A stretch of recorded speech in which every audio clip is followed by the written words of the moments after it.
ಹೇಳ್ತೀನಿ, ಎಲ್ಲದಕ್ಕಿಂತಲೂ ಮಿಗಿಲಾದ ನಿನ್ನ ಒಳಗಡೆ ಇರುವಂಥ ಸ್ನೇಹಿತನಿದ್ದಾನೆ, ಆತನ ಪವಿತ್ರಾತ್ಮನು.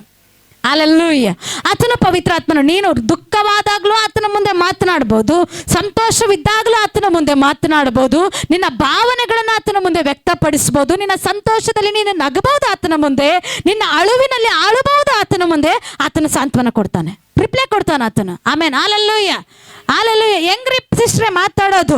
ಹೆಂಗ್ರಿ ಅಂದರೆ ನೀನು ಅನ್ಯ ಭಾಷೆಯಲ್ಲಿ ಮಾತಾಡ್ಬೋದು, ಅನ್ಯ ಭಾಷೆಯಲ್ಲಿ ನೀನು ಮಾತಾಡ್ಬೋದು. ಶದಲ ರಕಟಲ ರಮ ಸಕೆತೆ ರೇಬ, ನಿನಗೆ ಅರ್ಥ ಆಗದೆ ಇರ್ಬೋದು, ನಿನ್ನೊಳಗಡೆ ಇರುವಂಥ ಆತ್ಮನಿಗೆ ಅದು ಅರ್ಥವಾಗ್ತದೆ.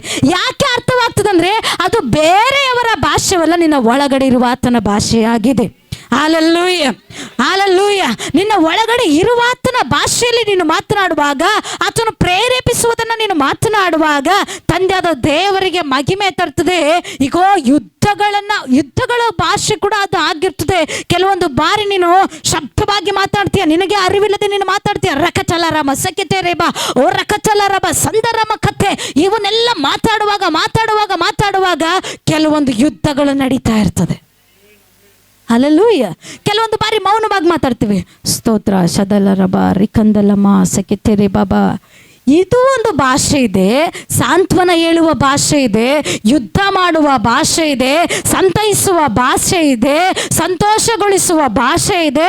ಅನ್ಯ ಭಾಷೆಯಲ್ಲಿ ಸಕಲ ರೀತಿಯಲ್ಲಿ ಕೂಡ ನಿನ್ನನ್ನು ನಡೆಸುವಂಥದ್ದಾಗಿದೆ. ಅಲ್ಲೂಯ್ಯ. ನಿನ್ನ ಬಲಹೀನತೆಯಲ್ಲಿ ಬಲ ತರುವ ಭಾಷೆಯು ಕೂಡ ಅನ್ಯ ಭಾಷೆಯಲ್ಲಿ ಇದೆ ಪ್ರಿಯರೇ. ಅಲ್ಲೂಯ್ಯ, ಹಾಲೆಲೂಯ.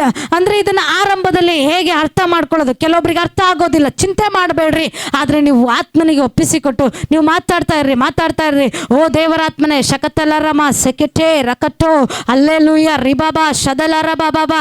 ಇದನ್ನು ನೋಡ್ರಿ, ಭಾಳ ಜನರಿಗೆ ಈ ವರ ಕೊಡಲ್ಪಟ್ಟದೆ. ನಾನು ಅದಕ್ಕೆ ಹೇಳಿದ್ನಲ್ಲ, ಆರಂಭದಲ್ಲಿ ಚೆನ್ನಾಗಿ ಮಾತಾಡ್ತಾ ಇರ್ತಾರೆ, ಮಧ್ಯದಲ್ಲಿ ಸ್ವಲ್ಪ ಇವರಿಗೆ ಬೇಜವಾಬ್ದಾರಿತನ ಬರ್ತದೆ. ಹೊರಗಡೆ ಮಾತಾಡ್ಬೇಕನ್ನಿಸ್ತದೆ, ಹೊರಗಡೆ ಹೋಗ್ಬೇಕನ್ನಿಸ್ತದೆ, ಸುತ್ತಾಡಬೇಕನ್ನಿಸ್ತದೆ. ಆ ಸಮಯದಲ್ಲಿ ಇವ್ರು ಗ್ಯಾಪ್ ಆಗಿಬಿಟ್ರು ಅಂದರೆ ಮತ್ತೆ ಕನೆಕ್ಟ್ ಆಗೋದು ಸ್ವಲ್ಪ ಟೈಮ್ ಹಿಡಿತದೆ. ಅಲ್ಲಲ್ಲೋಯ್ಯ.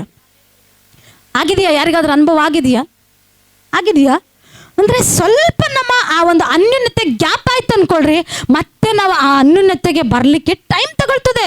ಆ ಟೈಮ್ ಅದಕ್ಕೆ ನಾವು ಏನು ಮಾಡಬೇಕು? ಗ್ಯಾಪ್ ಕೊಡಬಾರ್ದು. ನಾವು ಯಾವುದಕ್ಕೂ ಕೂಡ ಎಲ್ಲದಕ್ಕೂ ಸಮಯ ಕೊಡ್ತೇವೆ. ಆಗಿದ್ದ ಮೇಲೆ ನಮ್ಮ ಸಮಯದ ನಿಗದಿಯನ್ನು ನಾವು ಪಡಿಸ್ಕೊಳ್ಳೇಬೇಕು. ಈಗ ನಾನು ಈ ಸಮಯ ಇದಕ್ಕಾಗಿಯೇ ಅಂತೇಳಿ ನಾವು ನಿಗದಿಪಡಿಸ್ಬೇಕು. ಅಲ್ಲಲ್ಲೂಯ್ಯ. ಆತ್ಮನೊಂದಿಗೆ ಮಾತನಾಡೋದಕ್ಕಾಗಿ. ಈಗ ಹೊಸದಾಗಿ ಇರ್ತಾರೆ, ಅವರಿಗೆ ಅನ್ಯ ಭಾಷೆ ಬರೋದಿಲ್ಲ, ಚಿಂತೆ ಮಾಡೋ ಅಗತ್ಯತೆ ಇಲ್ಲ. ನೀವು ನಿಮ್ಮ ಭಾಷೆಯಲ್ಲಿ ನೀವು ಮಾತಾಡ್ಬೋದು. ನಿಮ್ಮ ಭಾಷೆ ನಿಮಗಿದೆ. ಈಗೋ ದೇವರೇ, ನನಗೆ ಈ ಕಷ್ಟ ಇದೆ, ಈ ಕಣ್ಣೀರಿದೆ, ಈ ವೇದನೆ ಇದೆ, ನನಗೆ ಈ ರೀತಿಯಾಗಿ ಅನಿಸ್ತಾ ಇದೆ, ನನ್ನ ಆಲೋಚನೆ, ನೀವು ಪ್ರತಿಯೊಂದನ್ನು ಮಾತಾಡ್ಬೋದು. ಹಲ್ಲೆಲೂಯ್ಯ.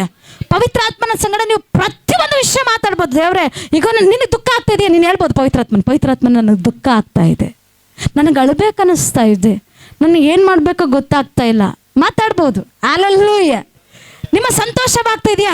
ಓ, ನನಗೆ ಬಹಳ ಸಂತೋಷ ಆಗ್ತಾ ಇದೆ, ಯಾಕೋ ಗೊತ್ತಿಲ್ಲ ಪವಿತ್ರಾತ್ಮನೇ, ನನಗೆ ತುಂಬ ಸಂತೋಷ ಅನಿಸ್ತಾ ಇದೆ. ಆ ಸಂತೋಷದಲ್ಲಿ ಕೂಡ ಪವಿತ್ರಾತ್ಮನ ನಿನ್ನೊಂದಿಗೆ ಭಾಗಿಯಾಗ್ತಾನೆ. ಆ ಸಂತೋಷ ಇನ್ನೂ ಹೆಚ್ಚಾಗ್ತದೆ ರೀ. ಹಲ್ಲೆಲೂಯ್ಯ, ಹಲ್ಲೆಲೂಯ್ಯ. ನಿನಗೆ ದುಃಖ ಆಗ್ತಾ ಇದೆಯಾ? ಆ ದುಃಖದ ಸಮಯದಲ್ಲಿ ನಿನ್ನೊಂದಿಗೆ ಪವಿತ್ರಾತ್ಮನ ಭಾಗಿಯಾಗ್ತಾನೆ. ನಿನ್ನ ದುಃಖ ಸಾಂತ್ವನಕ್ಕೆ ಬದಲಾಗ್ತದೆ, ನಿನ್ನ ದುಃಖ ಸಂತೈಸಲ್ಪಡ್ತದೆ. ಈಗ ನಿನ್ನ ದುಃಖವು ಹೋಗಿ ನೀನು ಪ್ರಾರ್ಥನೆ ಮಾಡಿ ಮುಗಿಸಿ ಹೊರಗೆ ಬರೋದ್ರೊಳಗೆ ನಿನಗೆ ಆನಂದ ಬಂದಿರ್ತದೆ. ಹಲ್ಲೆಲೂಯ್ಯ. ನಿಮಗೆ ಗೊತ್ತರಿ, ಅದಕ್ಕೆ ವಾಕ್ಯ ಹೀಗೆ ಹೇಳ್ತದೆ, ಎಲ್ಲ ಗ್ರಹಿಕೆಯನ್ನು ಮೀರುವ ದೈವ ಶಾಂತಿಯು ನಿಮ್ಮ ಹೃದಯಗಳನ್ನು, ಯೋಚನೆಗಳನ್ನು ಕ್ರಿಸ್ತ ಯೇಸುವಿನಲ್ಲಿ ಕಾಯುವುದು. ಅಂದರೆ ಕ್ರಿಸ್ತ ಯೇಸುವಿನಲ್ಲಿ ಕಾಯಬೇಕಂದ್ರೆ ಕ್ರಿಸ್ತನ ಆತ್ಮಕ್ಕೆ ನಾವು ಕನೆಕ್ಟ್ ಆಗಿರ್ಬೇಕು.